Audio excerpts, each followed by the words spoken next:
The wind came in January like a living thing with teeth. It howled down from the Medicine Bow Range with a sound that made men wonder if hell itself might not be frozen. And it found every crack, every seam, every whisper of an opening in Thomas Whitfield's cabin on the high prairie of Wyoming Territory, 1849. The cold that came with it wasn't the kind that makes you shiver. It was the kind that makes you still, the kind that turns breath to ice crystals before they leave your mouth, the kind that kills silently, without drama, while you sleep. Thomas had built his cabin the previous spring, when the valley was green, and the wind was just a breeze that carried the smell of sage and wild grass. He'd followed every rule he knew. He'd watched other settlers build their homes, talked to the men at Fort Laramie, read what few construction guides existed for the frontier. He'd done everything right. And now, as he sat inside his 14 by 16-foot log cabin with 3 blankets wrapped around his shoulders, he could feel the wind moving through his home as if the walls weren't even there. It wasn't a draft. Drafts are what you get in a poorly sealed house back east. This was different. This was wind that seemed to flow through the very logs themselves, as if the cabin was less a shelter and more a suggestion of one. Thomas pressed his hand against the interior wall, and he could feel it, the cold, not radiating from the logs, but moving through them, a constant current of frigid air that made the interior of his cabin barely warmer than standing outside. The candle on his table flickered constantly, never still. The flame danced and bent toward the east wall, then the north, then back again, following invisible rivers of air that flowed through his home. He had hung a cloth near the door that morning just to see, and it moved. Not violently, not dramatically, just a constant, gentle stirring that proved what he already knew. The wind wasn't just outside, it was inside.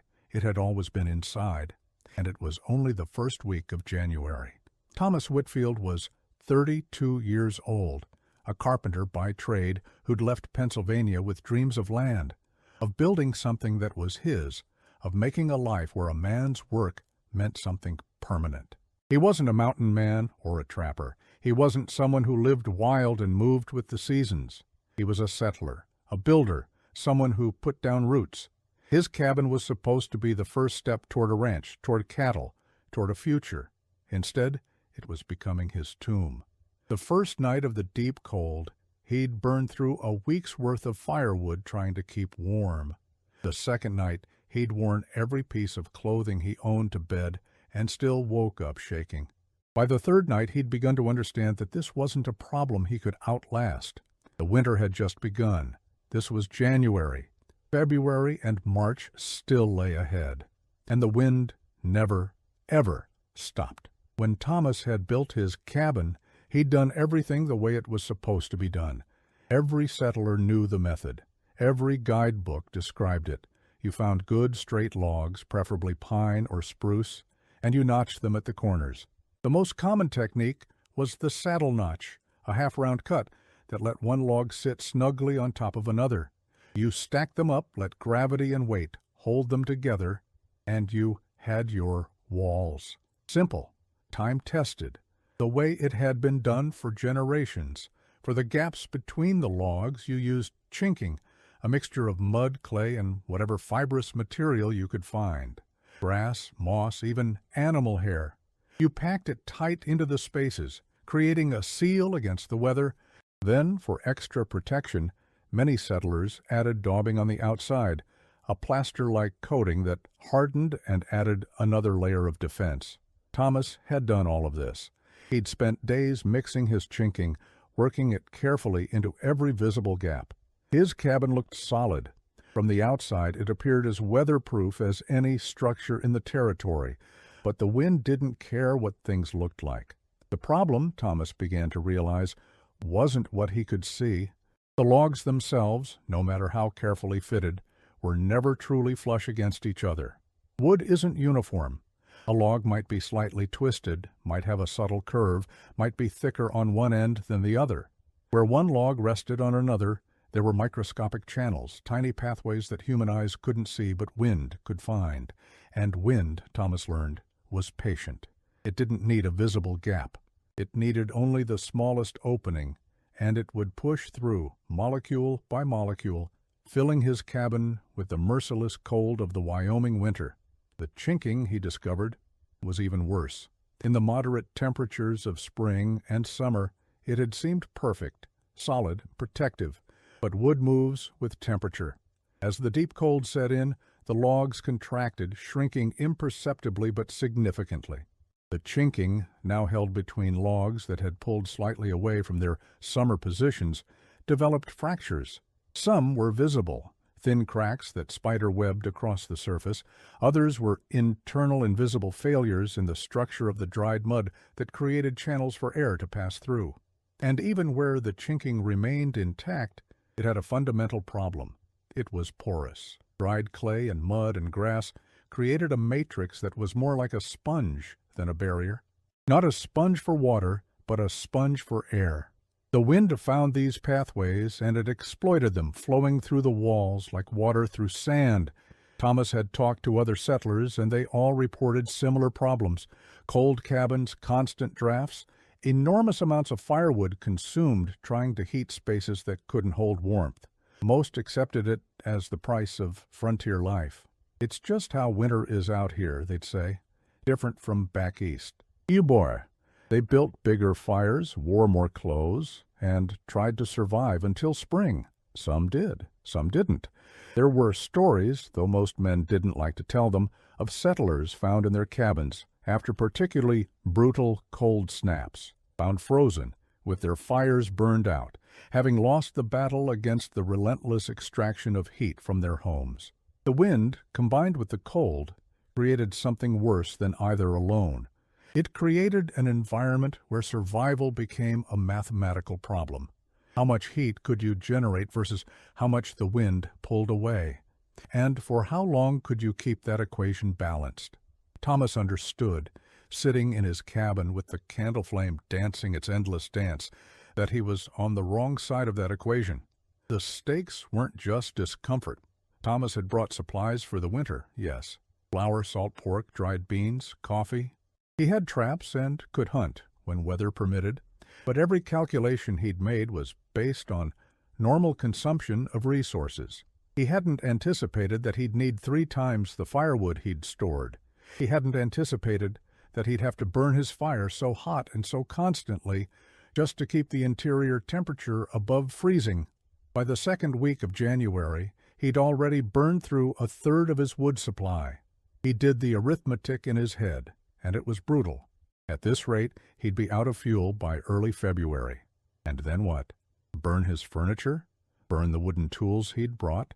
Eventually, he'd run out of things to burn, and the cold would win. But there was something worse than just running out of fuel.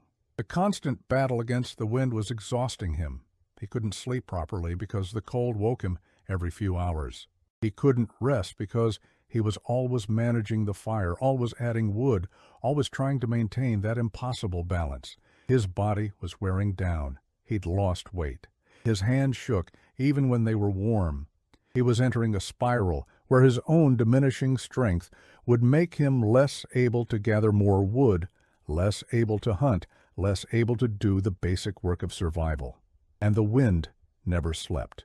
It never paused. It never gave him a moment of relief.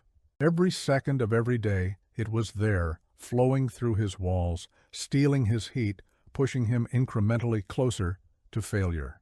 The cabin had another problem, too, one that Thomas hadn't anticipated. During the brief periods of winter sunshine, when the sun hit the south-facing wall, the dark logs would absorb heat. The interior temperature would rise, sometimes dramatically. It would go from brutally cold to uncomfortably warm in the span of an hour. Thomas would have to open the door to let the heat out, which seemed insane in winter, but was necessary to avoid sweating in his heavy clothes. Then, when the sun set or clouds moved in, the temperature would plummet again just as quickly. The cabin couldn't hold any thermal mass. It was entirely at the mercy of immediate conditions. This constant fluctuation was almost worse than steady cold. It meant he could never adapt, never reach equilibrium. He was always either freezing or overheating, always adjusting, always uncomfortable, always fighting. Some nights, lying in his bunk with every blanket he owned piled on top of him, Thomas would think about leaving, walking to Fort Laramie, abandoning the cabin and everything it represented. But it was 40 miles through open country in the dead of winter. That was its own death sentence. And besides, he'd invested everything he had in this land, this dream. To leave was to admit complete failure. To leave was to return to Pennsylvania with nothing but a story of defeat. So he stayed, and the wind kept coming. It was during the third week, during a period of such profound cold that water thrown into the air would freeze before it hit the ground, that Thomas began to truly observe, not just to endure, but to watch, to think, to question everything he thought he knew about shelter and cold and survival. He started by watching the wind itself, not feeling it, but watching it. He burned sage in a bowl and carried it around the cabin, watching the smoke. The patterns revealed were extraordinary. The wind didn't just come from one direction. It flowed in from the east wall, swirled across the floor, rose on the west side, and exited through gaps near the ceiling. It created a circulation pattern, a constant current that moved through his home like a river flowing through a porous landscape. He pressed his hand to different parts of the walls and noticed something strange. The chinking, which looked solid, felt different in different places. Some sections were cold and still. Others were cold and moving. He could feel the difference. Where the wind was actively flowing through, the surface had a different quality, a subtle vibration, a sense of movement that was almost imperceptible but undeniably there. Thomas began to think about something he'd seen the previous autumn, something he'd dismissed at the time as irrelevant. He'd ridden to a Lakota encampment to trade for winter moccasins, and he'd noticed their lodges. Teepees, they called them. Cone-shaped structures made of buffalo hide, stretched over wooden poles. He'd thought them primitive compared to his solid log cabin, but now he remembered something specific. There was no wind inside them. He'd stepped into one to complete his trade, and the difference had been immediate and striking. Outside, the autumn wind had been gusting hard enough to make his eyes water. Inside the teepee, the air was still. Not warm necessarily, but still. Protected. At the time, he'd attributed it to luck, or perhaps to the angle of the wind that day. But now he wondered, how did a structure made of hides, which seemed far less substantial than logs, provide better protection from wind than his carefully constructed cabin? He thought about other things, too. He'd seen how snow would drift against his cabin, piling up on the windward side, and how that snow-covered section of wall was actually warmer on the inside than the exposed sections.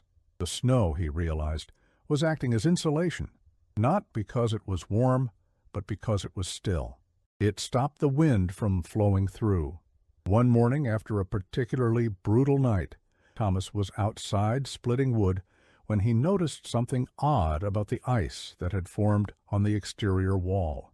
In most places, it was a uniform coating, but near some of the gaps between logs, the ice had a different pattern. It had formed in small ridges and lines that radiated outward, marking the pathways where warm, moist air from inside the cabin was leaking out and freezing instantly. These were the routes of maximum airflow. The ice was showing him a map of his cabin's failures. He examined his corner joints more carefully. The saddle notch method, which seemed so elegant in construction, left the actual ends of the logs exposed. These round ends, with their growth rings visible, were like the end grain of wood, and end grain was porous. It absorbed moisture in summer and transmitted air in winter. The very design he'd used created built-in weaknesses at every corner. Thomas began to notice buildings that worked differently. There was an old trapper's cache at Fort Laramie, a storage building that had stood for 20 years. Its construction was different. Instead of single walls of logs, it had been built with double walls, with a gap between them filled with prairie grass. Everyone said it was for keeping food cool in summer and unfrozen in winter. But Thomas began to wonder if there was something more fundamental at work. He remembered something his father had told him about why stone houses back in Pennsylvania had such thick walls. "It's not just strength," his father had said. "It's steadiness. Thick walls don't care what the temperature is outside. They keep their own temperature, and that's what matters." And then, on a day when the wind was particularly fierce, and he'd ventured out to check his snares, Thomas saw something that changed everything. A snowdrift had formed against the south side of his cabin, piling up nearly to the roof on one end. That night, sitting inside, he noticed that the section of cabin behind that drift was different. The wind wasn't coming through. The wall felt still, not warm, but still. The snow, several feet thick, had created a dead air space. The wind was hitting the snow, not the logs, and that simple barrier of still air was more effective than all his chinking had ever been. Still air. That was the key. The problem wasn't the cold. Cold could be survived if it was still. The problem was moving air, wind that constantly replaced the warm air near your skin or near your walls with fresh cold air. The wind didn't make things cold. The wind prevented them from ever becoming warm. Thomas stood in his cabin that night and understood what he had to do. It seemed impossible. It seemed like far too much work in the middle of winter, but it also seemed like the only thing that might save his life. The idea was simple in concept, revolutionary in execution. He wasn't going to fix his walls. He was going to build new ones, inside the existing ones. Thomas would construct a second set of walls, interior walls set about 18 inches inside his existing log walls, creating a cavity all the way around his cabin. This cavity wouldn't be empty. It would be filled with whatever insulating material he could gather: prairie grass, moss, pine needles, animal hides, anything that would create a mass of dead air spaces. The inner wall didn't have to be log. It could be planks or even tightly woven branches covered with hide. The point was to create a barrier, a second skin, with a thick buffer zone between it and the outside world. It was madness, of course. He was proposing to build a second cabin inside his first cabin, to reduce his living space from 14 by 16 feet to something more like 10 by 12, to do construction work in temperatures that made handling tools an exercise in pain and endurance, to gather materials in winter when everything was frozen and buried, to execute a plan that no one else had tried, based on nothing but observation and desperate reasoning. When he mentioned the idea to another settler, a man named Davies, who lived 8 miles south, Davies had laughed. "You're going to make your cabin smaller in the middle of winter, so you can have less room and work yourself to death-building walls that don't do anything? That's the dumbest thing I've heard all season." Davies' cabin, Thomas knew, was just as cold as his own. Davies was surviving by barely surviving, by accepting misery as inevitable. But Davies had a point. This was crazy. It was a massive gamble of time and energy that he could scarcely afford. If it didn't work, he'd be in an even worse position than before. But Thomas couldn't unsee what he'd seen. He couldn't unknow what he now understood. The wind was killing him slowly. The status quo was death, just stretched out over weeks instead of hours, and he'd rather die trying something new than die doing the same thing that was failing. So he began. The first challenge was materials. He needed dimensional lumber for framing, but he didn't have a sawmill. So he split logs lengthwise using wedges and a maul, creating rough planks. The work was exhausting in the cold. His hands would go numb even inside his gloves, and he'd have to stop every 15 minutes to warm them by the fire. Each plank took hours, but he kept working. For the insulation itself, Thomas focused on prairie grass. The winter had dried it to a golden brown, and much of it was still standing, protected from snow by the endless wind that swept the high prairie. He bundled it in great armfuls, stomping through snowdrifts to gather it.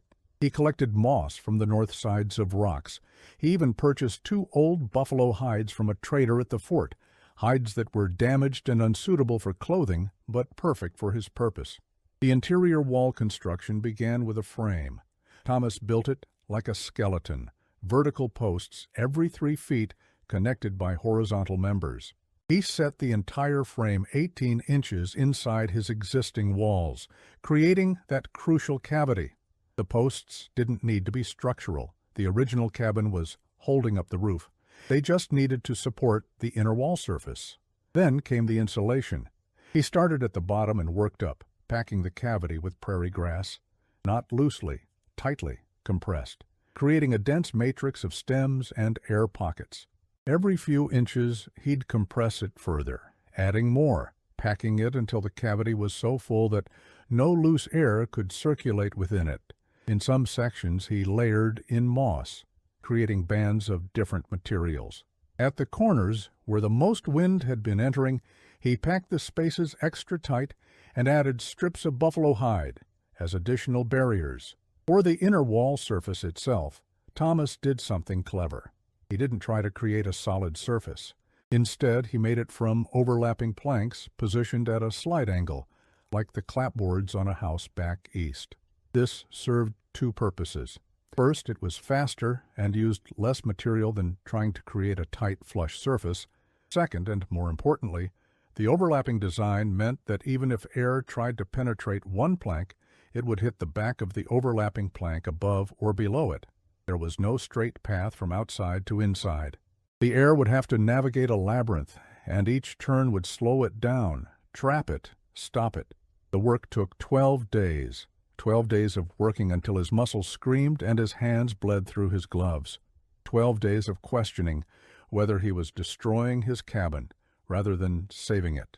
12 days of slowly, methodically, building his way around the entire perimeter, completing the north wall, then the east, then the south, then the west, until finally he was back where he started. When he finished the last section, Thomas stood in the center of his now much smaller cabin and felt something he hadn't felt in weeks: stillness. He walked to his inner wall and pressed his hand against it. The wood was cool, but it wasn't moving. There was no vibration, no subtle current of air. He pulled his hand back and pressed his face close to the surface, feeling with his cheek. Nothing, no draft, no wind. He lit his candle and placed it near the wall. The flame stood straight up, perfectly still. It didn't flicker. It didn't dance. It burned as if the air itself had become solid. Thomas built up his fire not to the roaring intensity he'd been forced to maintain before, but to a modest, reasonable size. Then he sat down and waited. The first hour, he was skeptical. The cabin felt different, yes, but was it really warmer? Or was he just imagining it, desperate to believe his work had mattered? He kept his coat on and watched the candle flame, still, perfectly still. By the second hour, he was certain. The cabin was warmer, not dramatically, not suddenly, but steadily, incrementally. The temperature was rising. He could feel it in his core, a relaxation he hadn't felt in weeks. He took off his outer coat, then his second coat. Then he sat in just his shirt, and he was comfortable. He placed his hand on the inner wall again. It was warmer now, much warmer than before. The cavity between the two walls had become a barrier, a buffer zone where the cold from outside met the warmth from inside and fought to a standstill. The temperature of the inner wall surface was finding an equilibrium, settling at a point much closer to the interior temperature than to the outside temperature. The thick mass of packed grass was doing exactly what he'd hoped. It was stopping the movement of air. And without moving air to carry heat away, the warmth from his fire was staying in his home. By the fourth hour, Thomas Whitfield did something he hadn't been able to do in 3 weeks. He relaxed. He sat in his chair without blankets wrapped around him. He took off his heavy wool socks and felt comfortable in his lighter stockings. He opened his coat and felt warm air against his chest. He smiled. That night, for the first time since the deep cold had set in, Thomas slept soundly. He didn't wake up shivering. He didn't add wood to the fire 6 times. He let the fire burn down to coals, and the cabin stayed warm. The heat that his fire had generated wasn't being sucked away by the endless wind. It was being held, captured in the still air of his cabin, trapped by the barrier of grass and moss and dead air that he'd created. The next day the wind picked up again. It was a storm that other settlers would later call the worst of '49. The wind shrieked across the prairie with a sound like something dying. It drove snow horizontally, creating whiteout conditions. The temperature, already brutal, dropped even further. It was the kind of storm that found every weakness in a structure, that exploited every flaw, that killed without mercy. Thomas stayed inside his cabin and felt nothing. The wind that was tearing across the landscape, the wind that was forcing its way into every other cabin in the territory, the wind that was right outside his walls, didn't exist inside his home. It had been stopped, completely, totally. For the first time in the history of his cabin, the inside was truly separate from the outside. He burned a quarter of the wood he'd been burning before. The cabin stayed so warm he had to open his door briefly just to let some heat out. And when he closed it again, the warmth stayed. The candle flame, sitting on his table, never flickered once during the entire 3-day storm. Over the next weeks, as January turned to February and February to March, Thomas refined his system. He noticed that the corners where he'd packed the insulation especially tight worked even better than the straight walls. He realized that the air gap itself was as important as the insulation. The gap created a space where temperature could transition gradually, instead of jumping instantly from frozen outside to heated inside. He noticed, too, that his cabin's temperature had become steady. It no longer swung wildly from hot to cold based on sun exposure. The thick walls absorbed those fluctuations, moderating them, creating an interior environment that was stable and predictable. He could maintain a modest fire and know that the cabin would stay at a comfortable temperature regardless of what was happening outside. Word spread, though Thomas didn't go out of his way to share it. Davies, the settler who'd called his idea dumb, came by in late February and stood in Thomas's cabin with his mouth open. "How?" was all he could say. His own cabin was still a miserable icebox, burning through wood at an unsustainable rate. Thomas explained his method. Davies listened with the intensity of a man who'd just been shown the secret to survival. By the spring of 1850, 7 cabins in the Wyoming Territory had been modified with double walls and grass insulation. By the winter of 1850-51, that number had grown to 43. The technique spread not through books or official channels, but through desperate word of mouth, through settlers teaching settlers, through the practical, life-saving distribution of knowledge that characterized the frontier. Thomas Whitfield's innovation didn't come from formal education. He'd never studied engineering or architecture. He'd never read a scientific paper on heat transfer or thermodynamics. What he'd done was simpler and more profound. He'd observed. He'd questioned assumptions. He'd noticed that a teepee, which seemed primitive, performed better than a log cabin in one specific way. He'd noticed that snow acted as an insulator. He'd noticed that end-grain wood was porous. He'd connected these observations together and asked a fundamental question. What if the problem isn't the cold, but the movement of air? And from that question came a solution that saved not just his life, but the lives of dozens of others. The double wall technique, which would later be refined and formalized into what we now call cavity wall construction, was born from necessity and observation in a 14 by 16-foot cabin on the high Wyoming prairie. The lesson wasn't really about building techniques, though those mattered. The lesson was about mindset. Thomas could have accepted the wisdom that cold cabins were just part of frontier life. He could have done what everyone else did and hoped for survival. Instead, he observed the problem as if he'd never seen it before. He questioned the standard methods not because he thought he was smarter than everyone else, but because those methods were failing. He looked to nature for answers, the snowdrift that created dead airspace, the teepee that stopped wind with hide, the thick stone walls his father had mentioned. He didn't invent anything new. He combined existing principles in a new way. He took the concept of still air, the concept of layered barriers, and the concept of trapped insulation, and he put them together to solve a problem that was killing people. The wisdom Thomas rediscovered that winter was ancient. Indigenous peoples across cold climates had been using similar principles for thousands of years.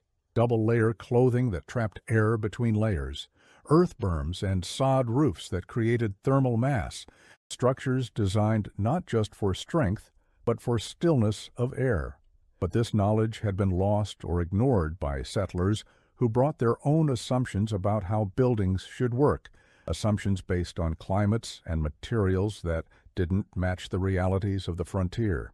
What made Thomas different wasn't that he was brilliant.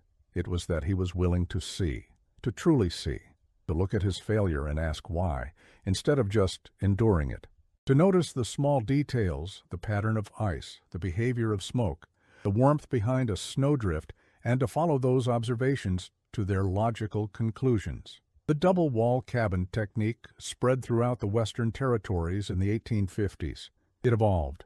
Some builders used sawdust instead of grass. Some used clay mixed with straw. Some created even thicker walls, 2 feet or more of insulating cavity. The specific materials varied, but the principle remained the same. Stop the wind by creating layers and dead air spaces. Don't try to fight the cold directly. Instead, create stillness, and let that stillness be your defense. By the 1860s, the technique had become common enough that it was mentioned in settlers' guides and frontier handbooks. By the 1880s, it was standard practice in cold climates. And by the early 20th century, the principle had evolved into modern cavity wall construction, used in houses across the country. The innovation born in Thomas Whitfield's desperate winter had become foundational to how we build shelter. But the story isn't really about building techniques. It's about how progress happens on the frontier and in life. It happens when someone faces a problem that the standard solution can't solve. It happens when desperation meets observation. It happens when a person is willing to try something that looks crazy, that other people will laugh at, because the alternative is unacceptable. Thomas Whitfield could have frozen that winter. Many settlers did. The difference was that he refused to accept that his failure was inevitable. He questioned, observed, connected, and acted. He turned his cabin, which had been barely better than a death trap, into something that worked, not just adequately, but brilliantly.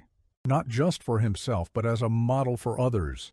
The wind that had been his enemy, that had seemed unstoppable, that had flowed through his walls as if they weren't there, was defeated, not by fighting it directly, but by understanding it, by recognizing that wind needs pathways. And if you eliminate those pathways, if you create enough layers and still spaces, the wind simply stops. It doesn't disappear. It's still out there, howling across the prairie, bending trees, driving snow, as fierce as ever.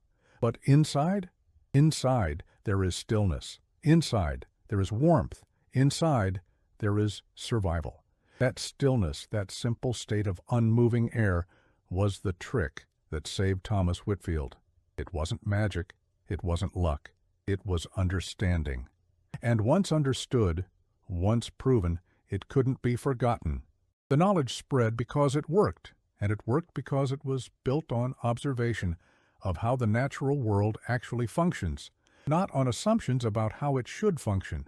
Somewhere in Wyoming, if you know where to look, and if the structure hasn't been destroyed by time, you can still find the foundation stones of Thomas Whitfield's original cabin. The logs are long gone, rotted away, or taken for other uses, but the stones remain, marking the perimeter of a 14 by 16 foot space where a man nearly died, then figured out how not to, and in doing so, changed how an entire generation of settlers would build their homes. The wind still blows across that spot. It always will, but it blows around and over a memory, a story of a time when one settler stopped accepting that cold cabins were inevitable, asked a better question, and found an answer that seemed obvious only after someone had been brave enough to try it. That's the real lesson of Thomas Whitfield's cabin, not the specific technique of double walls or grass insulation, though those things matter. The lesson is that the hardest problems often have simple solutions that no one has tried yet. The lesson is that observation is more valuable than assumption. The lesson is that when the standard method is failing, the answer might not be to do that method better, but to question whether that method is right at all. The lesson is that sometimes the difference between survival and death, between success and failure, between progress and stagnation, is nothing more than the willingness to see what's actually there instead of what you expect to see. And then, having seen it, to act on that knowledge even when others think you're crazy. Thomas Whitfield lived in his improved cabin for 3 more winters before selling it to a family of new settlers and moving further west. Those settlers lived in it for a generation, and all of them, every one, stayed warm while the wind howled outside, never knowing the names of the techniques they were benefiting from, never thinking about the desperate January night when a freezing man sat in his cabin and decided to observe instead of endure. The wind came in January. It always did. But after that winter, after Thomas Whitfield built his walls within walls and filled them with prairie grass and understanding, the wind stayed where it belonged, outside, where it could howl all it wanted, where it could be as fierce and cold and relentless as nature intended. But inside the wind never entered again.